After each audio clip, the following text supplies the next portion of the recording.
ازيكم يا بنات؟ عاملين ايه؟ يا رب تكونوا بخير ودايما في احسن حال ومبسوطين دايما يا رب. الفيديو بتاعي النهارده هيكون عن صلاحيه الميك اب. امتى اعرف ان الميك اب ده اكسباير؟ امتى اعرف ان الميك اب ده المفروض اتخلص منه وان هو كده هيضر بشرتي؟ طب هل الصلاحيه اللي بتبقى موجوده على علب الميك اب ان هي هتنتهي مثلا سنه 2020 22 والكلام ده حقيقي ولا مش حقيقي؟ لو انا عروسه وعايزه ابتدي ان انا اشتري الميك اب بتاعي، امتى بالظبط الوقت المناسب اللي اشتري فيه الميك اب بتاعي؟ كل ده هعرفه لكم في الفيديو، بس تابعوا معايا لاخر الفيديو. قبل ما ابدا بقى، اللي لسه مشتركش بسرعه بسرعه اشتركوا في قناتي ونوروني. اكيد طبعا القناه هتكبر بيكم يا حبايب قلبي. فعلوا زرار الجرس، اختاروا كلمه الكل عشان يوصلكم مني اشعار جديد بكل فيديو جديد بنزله. ولو عجبكم الفيديو ما تنسونيش في اللايك وفي الشير. يلا بقى نبدا الفيديو. بصوا بقى يا بنات، مبدئيا كده عشان نكون متفقين اول الفيديو، الورقة او الستيكر اللي هو بيبقى على العلبة ده كده ملوش اي لازمة، احنا هنرميه ده ولا حاجة. طيب هو عبارة عن ايه؟ ده بيبقى عبارة عن ان المفروض منظمة الصحة العالمية بتعمل زي رولز كده او شروط معينة علشان المنتج يتداول، يعني ان هو بيكون فيه صلاحية. انا عايزة اقول لكم ان في حد من مكان ستور بيبيع ميك اب قال لي بنفسه مالكيش دعوه بالورقه دي، ده ستيكر احنا اللي بنحطه، ولو عايزاني احط لك غيره دلوقتي هحط لك، مفيش اي مشكله يعني. طيب ازاي اعرف الميك اب ده بقى يعني خلص صلاحيته ما خلصتش؟ هقول لكم. مبدئيا الحاجه اللي المهم ان احنا نبص عليها هي دي. شايفين العلامه دي؟ بصوا في علامه كده، يا رب تكون واضحه. انا كمان طلعها لكم في الشاشه اهي. علامة زي علبة كده مفتوحة، وبيبقى فيها يعني عدد شهور معين. تمام.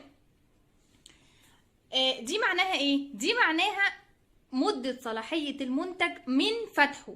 يعني مثلا انا اشتريت البالت دي من شهرين، ما فتحتهاش ولا جيت جنبها خالص، بدأت ان انا افتحها. تمام. من وقت ما انا فتحتها ابتدي احسب لها المده بتاعت الصلاحيه بتاعتها حسب ما مكتوبه على العلبه، مش من وقت ما انا اشتريتها. او بمعنى اصح من وقت فتحها ودخول الهواء للمنتج، لان ده طبعا بيأثر على سلامه المنتج اكيد يعني مع مرور الوقت. يبقى كده تمام يا بنات، احنا فهمنا موضوع العلامه بتاعت فتح المنتج والكلام ده كله. بصوا بقى، في حاجات ضروري تلتزموا بالموضوع ده، وفي حاجات لا. ايه بقى الحاجات اللي لازم نهتم جدا جدا ان احنا نتخلص منها بعد انتهاء صلاحيتها اللي من تاريخ فتحها؟ اول حاجة الفاونديشن. بصوا هو اهو مكتوب عليه 12 شهر. طالما فتحناه 12 شهر ارميه. خصوصا لو اتغير مكوناته، يعني مثلا حسيت ان هو ريحته اتغيرت، لونه اتغير، القوام بتاعه اتغير. مش شرط على فكرة، في ناس قبل الصلاحية بتاعته بتلاقي ان هو فصل بقى فيه جزء منه اويل وجزء ووتر. لا عادي، لان في فاونديشنات بتعتمد على ان احنا لازم نرجها كويس قبل ما نستخدمها. ولكن يفضل تلتزمي بالميعاد اللي موجود من تاريخ فتحه، لان هو طالما دخله هوا. نقطة مهمة، الفاونديشن، كونسيلر، ماسكارا، ايلاينر، ديبلاينر، الحاجات دي، وطبعا الكحل، بس خصوصا اللي هي الحاجات دي لازم نهتم بتاريخ فتحها. ليه؟ الحاجات دي يا بنات بتحتوي يعني في مكوناتها في جزء بيبقى ووتر، وده معناه ان هي بيئة خصبة لنمو البكتيريا جواها. فلازم ان احنا نهتم جدا بموضوع صلاحيتها وتاريخ فتحها والكلام ده كله. بالنسبة بقى للباودر، البلاشر، الكونتور، الشادو، الحاجات دي كلها عايزة اقول لكم تقدروا ان انتوا تستخدموها لحد ما تخلص. مش مهم من تاريخ فتحها ولا الكلام ده كله. ليه؟ لان عادة الحاجات اللي بتبقى باودر ما بتتأثرش قوي عشان هي ما فيهاش نسبة ووتر، فما بتتأثرش بعوامل الجو ولا العوامل الخارجية خالص. فعادي استخدموها، الحاجات اللي هي الباودر دي استخدموها لحد ما تخلص، مفيش اي مشكلة خالص. الا اذا حسيتي ان حصل تغيير في مكون المنتج الاساسي. طب هعرفه ازاي؟ شمي ريحة المنتج، لو لقيتي فيه زي ريحة مواد كيماوية او ريحة ميك اب فزعة شوية، يبقى خلاص كده طبعا فورا ترميه. لو لقيتي ان المنتج جايه بتستعمليه لقيتيه مثلا يعني الشادو مش راضي يطلع معاكي كويس، حسيتي ان هو اتجمد كده، مش بيحط كويس، مبقاش بيجمنت قوي زي الاول، طبعا ترميه فورا. دي الحالات اللي بنكون عرفنا ان المنتج حصل له تغيير في مكوناته الاساسيه وخلاص هو كده فسد وما ينفعش ان احنا نستخدمه. غير كده شادوهات، باودر، بلاشر، باودر حواجب، الحاجات اي حاجه باودر استخدميها لحد ما تخلص، مفيش اي مشكله. وطبعا ما ننساش الكحل زي ما قلنا، التزموا بالصلاحيه. البراشز بقى، البراشز بتاعت الميك اب، هل دي ليها صلاحيه؟ طبعا ليها صلاحيه. المفروض ان احنا بنجيب حاجات اوريجينال، او على الاقل بتكون حاجات جودتها كويسه، خامتها كويسه وناعمه، علشان ما تاثرش على بشرتنا، تطلع حبوب او تعمل زي حفر كده في البشره. فلو حسيتي ان الخامه بتاعتها اختلفت مع كتر الاستخدام، وحسيتي ان هي خشنت او حاجه، لا خالص ارميها.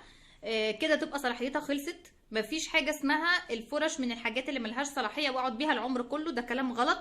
طالما اتغيرت وخشنت نرمي على طول، علشان ما تطلعلكوش حبوب وتدخلك في مشاكل انت في غنى عنها اصلا.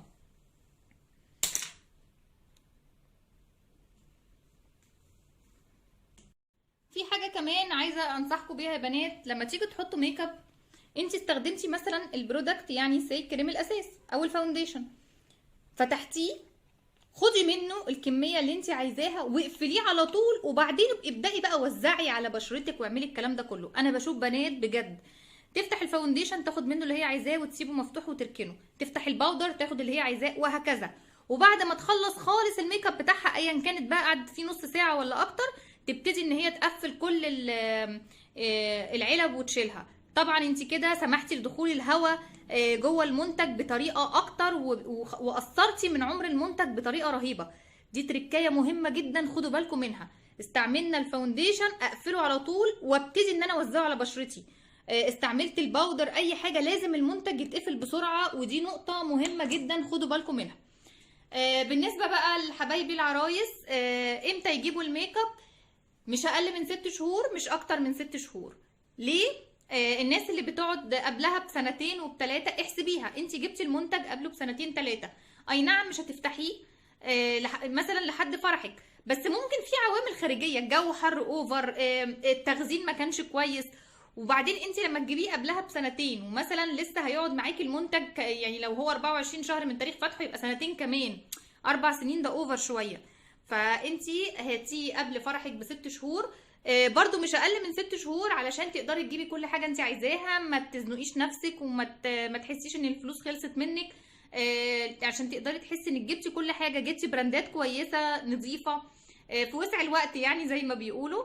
ف6 شهور حلوه قوي للعرايس. ابتدوا جمعوا الميك اب. بفضل ابداوا بالحاجات الباودر الاول، شادوهات، بلاشر، كونتور، شادو حواجب، الحاجات دي كلها. بعدين ابداوا بالحاجات اللي هي بيبقى فيها اويل او ووتر شويه، زي الفاونديشن، الكونسيلر، الايلاينر، الحاجات دي كلها.